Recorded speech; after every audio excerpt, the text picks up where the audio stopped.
రాష్ట్రంలో చంద్రబాబు నేతృత్వంలో కూటమి ప్రభుత్వం ఏర్పడ్డాక నిత్యావసర వస్తువుల ధరలు విపరీతంగా పెరిగిపోయాయని, ఇది చాలదన్నట్లు కొత్తగా జీఎస్టీపై 1% అదనంగా సర్ఛార్జీలు పెంచడానికి రంగం సిద్ధం చేయడం దారుణమని మాజీ ఎంపీ మరియు వైఎస్సార్ కాంగ్రెస్ పార్టీ రాష్ట్ర అధికార ప్రతినిధి మార్గాని భరత్రాం ధ్వజమెత్తారు.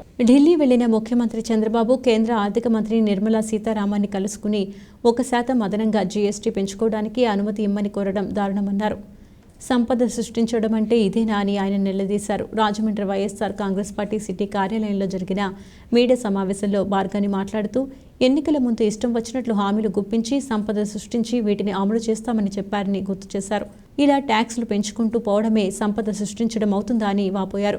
ఇప్పటికే నిత్యావసర వస్తువులైన ఉప్పు, పప్పు, ఉల్లిపాయలు వంటి ధరలు విపరీతంగా పెరిగి సామాన్య ప్రజల నడ్డి విరిచేలా చేస్తారన్నారు.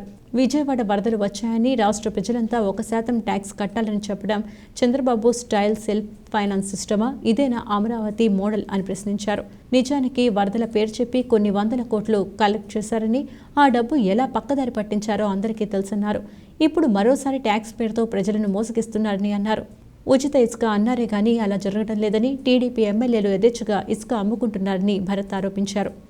రాష్ట్ర ముఖ్యమంత్రి వర్యులు చంద్రబాబు నాయుడు గారు ఢిల్లీ పర్యటనలో భాగంగా మరి కేంద్ర మంత్రి వర్యుల్ని నిర్మలా సీతారామన్ గారిని కలిశారు. కలిసిన దాంట్లో ఆయన కొత్త ప్రపోజల్ పెట్టాడు. అంటే దేశంలో ఏ రాష్ట్ర ముఖ్యమంత్రికి కూడా రాని ఐడియా. అంటే చాలా వినూత్నంగా సంపద సృష్టిస్తూ ఉన్నారు. ఆయన చెప్తా ఉన్నాడు కదా, నేను సంపద సృష్టించి ప్రజలకి సంక్షేమ పథకాలు ఇస్తానని. మరి బహుశా 1% అదనంగా మరి ఆయన సర్ఛార్జ్ అంటే జీఎస్టీ పైన సర్ఛార్జ్ పెట్టుకునేదానికి వెసులుబాటు కల్పించండి అని సాక్షాత్తు ఫినాన్స్ మినిస్టర్ గారిని మరి చంద్రబాబు నాయుడు గారు ఢిల్లీలో కోరడం జరిగింది. మరి సంపద సృష్టించడం అంటే ఇదేనానండి? అంటే సామాన్య ప్రజలు, సగటున సామాన్య ప్రజలు ఆంధ్రప్రదేశ్ రాష్ట్రంలో, కేవలం ఇది ఒకటే రాష్ట్రం, దేశంలో ఏ రాష్ట్రం కాదు, ఆంధ్రప్రదేశ్ రాష్ట్రంలో ఏది కొన్నా కానీ 1% అదనంగా ట్యాక్స్ కట్టాలన్నమాట. ఇప్పటికే నిత్యావసర వస్తువులు చంద్రబాబు నాయుడు గారు కుర్చీలో కూర్చున్న తర్వాత సామాన్య ప్రజల యొక్క నడ్డి విరగొట్టారు. బాదుడే బాదుడి కిందన రేట్లు బాది, ఉల్లిపాయ టమాటా అయితే సెంచరీ కొట్టేసినాయి. మరి ఇంకా అసలు సామాన్య ప్రజలు ఎలా బతకాల? దీనికి అదనంగా మరి డైరెక్ట్గా ఫినాన్స్ మినిస్టర్ గారిని ఎంత నిస్సిగ్గుగా అడుగుతూ ఉన్నారండి. ఆయన చెప్తా ఉన్నాడు, విజయవాడ వరదలు వచ్చినాయి, అతలాకుతలం అయిపోయినాయి, దాని గురించి రాష్ట్ర ప్రజలందరూ కూడా 1% ట్యాక్స్ కట్టాలి. మరి ఇదేనండి చంద్రబాబు నాయుడు గారు తమరి తాలూకా సెల్ఫ్ ఫైనాన్స్డ్ అమరావతి మోడల్ అని చెప్పారు. మరి ఏం చేశారు అమరావతి మోడల్?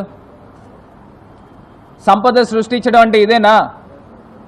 రైతు మెడకు ఉరితాళ్లు వేయవద్దు అంటే స్మార్ట్ మీటర్లు ఈయన ప్రతిపక్షంలో ఉన్నప్పుడు మాట్లాడిని. ఇప్పుడు ఏం మాట్లాడుతున్నారు? స్మార్ట్ మీటర్లు వచ్చేసాయి అంటే దానివల్ల ఏదో ప్రజలకి ఏదో న్యాయం జరిగిపోతున్నట్టు. అంటే ఈయన చెప్పిన విధానం అంటే ఇదెక్కడ 2 నాలుకల ధోరణి అని అడుగుతా ఉన్నా.